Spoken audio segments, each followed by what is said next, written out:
A warm welcome and a lot of wishes to all of you. I hope you are doing well. So, my name is Srimant and I am a student of Chartered Accountancy. So, today we are going to take a look at the magical term called gamification. And as this webinar goes by, you will get to know why did I say it as a magical term. So, let's get started with our agenda. So, in our webinar, we're going to see first of all about what is gamification.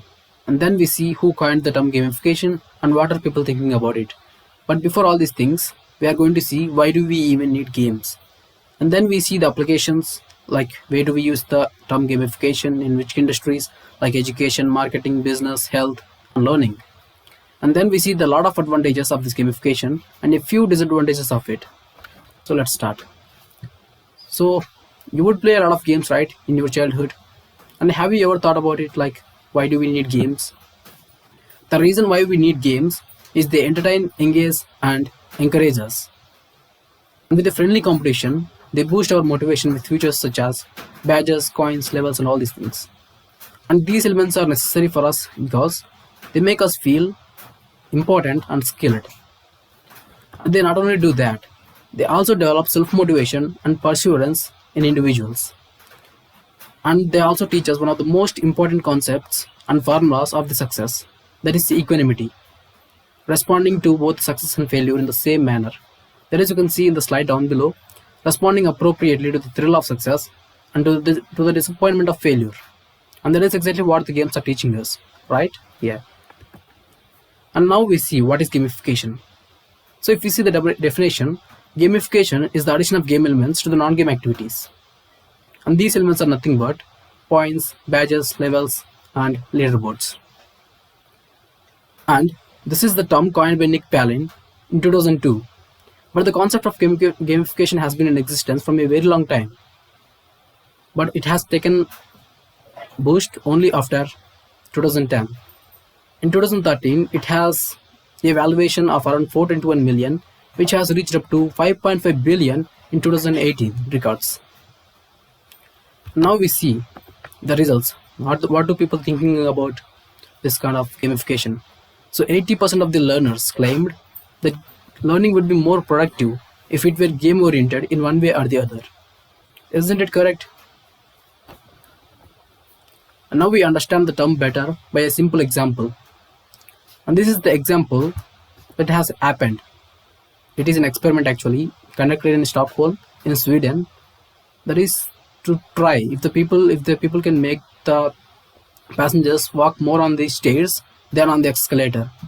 So they have just used a simple techniques of gamification by just turning the stairs into piano like structure, by turning the stairs into piano buttons and making them sound as if they are a real piano when they are walking on it. And the result for this is really astonishing. 66% more people than normal have chosen stairs over the escalator. This is really fascinating, right? The astonishing number. And that's the beauty of this gamification. So far we have seen what is gamification and we have understood this term better by a simple example. And now we see what are the applications of this gamification. In how many industries can this be used? So there are so many industries which the gamification can be used. But for now we are going to discuss four main topics like these: health, marketing, and learning. Let's start by education. When it comes to education, except a few countries, every other country is facing the challenge. That's because they follow a traditional method. That is, they just memorize the things and then they put down the things in the examination. This is how they learn. But we are now going to show you a better example where the gamification is used very properly. You guessed it right. That is CCBP. So this is the best example where gamification is used. Let us see what is there in it. So we are now going to see different aspects of gamification used in CCBP. If we see CCBP very deeply, we can find some tools like TaskFlow, IDM 4.0, and Code Playground. So TaskFlow is a software where we can do the things very efficiently in the least time possible. That is, our tasks will be designed in such a way that we don't need to put much efforts on that. They will just let us do that very freely. And then IDM 4.0, where we can store the ideas, data, and all these things. And when the class is completed, instead of we writing the notes or summary, they will just go into the IDM 4.0 where we can see later. And code playground is one of the most fascinating thing for me because in the traditional colleges or schools, we will learn, we will see what the teacher is saying, and we do everything just like in this.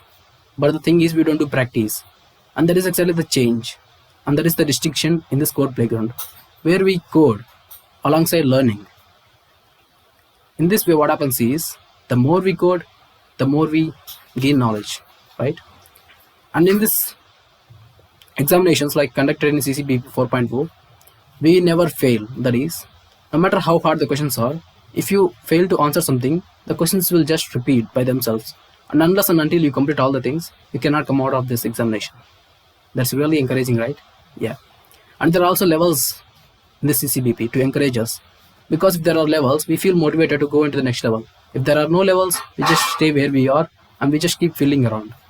So that's why there are levels. Now we see the application of gamification in health. Also, when it comes to health, everyone wants to be fit, everyone wants to be healthy, but no one wants to do the exercise, nor do they want to eat healthy food. Now we see why is that. Healthy food is never the tasty food. It's so boring, right? And also, exercising is an exhausting thing where we become more stressful. And healthy habits are, we all know, they cannot be continued for too long. So that's why, as a solution, we first see what is the solution for the food in the gamified way. So this is the food, what it looks like in the gamified way. Results have shown and proven that when food was served in this manner, the people tend to eat more, as well as the people tend to eat more often. And this way, we can just eat healthy food. Though it is healthy, it is funny, right? And now we see the exercising. Like in the traditional form, if you do the exercise, you cannot take the instant feedback.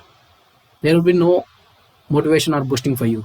But here in this place, what it would be like if someone is telling you where you are at now and how long will it take for you to reach the goal you have set. And this is exactly what this gadget does. Like it tells us how long have we walked today, and it helps us compare ourselves with our previous record. Not only that, by giving the points for each task that we do, it compares ourselves with the other people who are doing the same thing.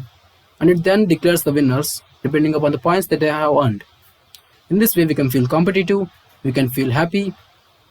Moreover, we can do a lot of productive work by just this gadget. And this is all the beauty of this gamification. Understand, yeah? And now we see the application of gamification in marketing. When it comes to marketing, there are so many companies which are leveraging this idea of gamification. Among them are these three top companies. Like we see Tesla, which is the largest electronic car manufacturing company. And then we see the Coca-Cola, which is the largest cold drink manufacturing company. And when it comes to PUBG, we don't even need to say that it is the most viewed and most played game in this world for the time being now. So before we see these two examples, let us see the term brandification, what it is. So brandification is nothing but making the real world products appear in the games and movies or TVs like that. So the next time when you see a term or a brand name being emphasized in the movies, that is not by chance. That is called brandification marketing. Understand? So be careful next time. Yeah. And now we see the example how the Tesla has utilized the gamification technique of brandification. It has showed its cars Model 3 and Model X in PUBG game advertising. This is the really fascinating thing because when we see the cars in games, we actually drive them, we feel them, and we experience them. And the next time when we see the car outside, you feel like I have seen it somewhere. That is, you have played it and you know how it works because games are designed in these days in the same way as they behave in the real world. So we can easily recognize their brands. And when it comes to Coca-Cola, no one is as good as this in marketing. So what do brands want from you? Do you know what it is? They want you to recognize their name and they want you to keep a good name of them in you. And how do they do that? If they ask you, just remember our name, we are a big company, will you do that? No, right? So that's why the Coca-Cola has come up with an idea, that is, by giving a free Coke for giving a hug and saying certain phrases like bragging Coca-Cola in return. This is really fascinating, right? The people have got used to that. and it has become so famous. Coca-Cola these days is being recognized by 90% of the people, its brand name, only because of these kind of things. And now see application of gamification in learning, which is one of the most important things for all of us. And we see it in two forms. One is traditional way, and the other is gamified way. In traditional way, we have books, teacher, but no practice. And when it comes to gamified way, we have apps, partner, and effective practice. If we take book for example, books are just, they have confined data, and we cannot go beyond that. But when it comes to apps, they not only have more than enough data, there is ample data, but we can also get the additional support if we want. And if we take teacher for example, we can neither compare with him nor we can compete with him. But when it comes to partner, we can compare with ourselves with him absolutely, and also we can compete with him and do an effective practice, like it is one-on-one, right? And also the problem with traditional way is no practice. That is, we watch videos and we learn everything, but we never do practice. But in the gamified way, practice is the key. We always do the practice. And let us see this in the English learning platform. So Buddy Talk is an application where we learn English by talking to the real people at the real time. That is, whenever we connect to a person, if we speak for 2 or 3 minutes in English, we get rewards for that. And these rewards can be used later on to turn on the video call to speak with higher level people. That is, we can speak in English in a more efficient manner. This is really cool, right? And this happens with the levels. The more levels you have, the more powerful you are in this application. And also there will be some competitions happening all the time, which if we perform in, we certainly get some rewards. And this is really encouraging because all the gamified things are involved in it. Now we see the advantages and disadvantages of gamification. But remember one thing, there are not as many disadvantages as there are advantages. We benefit more of it all the time. So the first thing when it comes to advantages is they increase our engagement. Games are capable of turning the boring and dull content into engaging and interesting experience. And that is exactly what is happening here. Games are prepared for doing exactly that. And the second aspect is instant feedback. One of the main features of games is to provide us the instant feedback, whether they are positive or they are negative. They help us know ourselves better, right? And the other thing is they boost motivation with badges. Badges can be anything, like ribbon bands, prizes, coins, anything. Whatever it is, which the user get for the completion of a task. They represent who you are. They help you motivate. Next time you see them, you feel like you have earned them. And also you tend to earn them more. And now we see the disadvantages. So the first barrier is high cost of development. That is, they cost you twice as much money as they cost you in traditional activity to prepare these gamified things. And they require the graphic the designer to be more and super creative. And the additional features such as graphics and animations come only at the additional cost of time and money, which is rather expensive, right? And the second thing is diminished value over time. No matter what you take, the law of DMU applies. So it is the law in economics called law of diminishing marginality. That is, whatever you take for too much, the interest for you on it will decrease drastically. The more you eat something, the less you want to eat something next time, right? And so that is why it is happening. And this requires the people to work more and more, that is to create the new content. And poor design leads to confusion. Also this is true, that if we add like runs and distance covered in book reading, it will not make any sense, right? There should be some criteria for fixing something into gamification. Also that should be taken care of.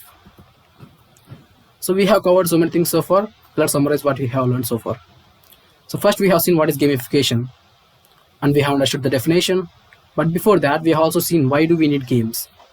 And then we have understood the term better by a simple example, that is piano experiment. Happened in Stockholm in Sweden. And then we have seen so many applications of this gamification in so many industries like education, marketing, business, learning, and health. And then we have seen merits and demerits, right? So we have learned all the things. And thank you. Bye bye.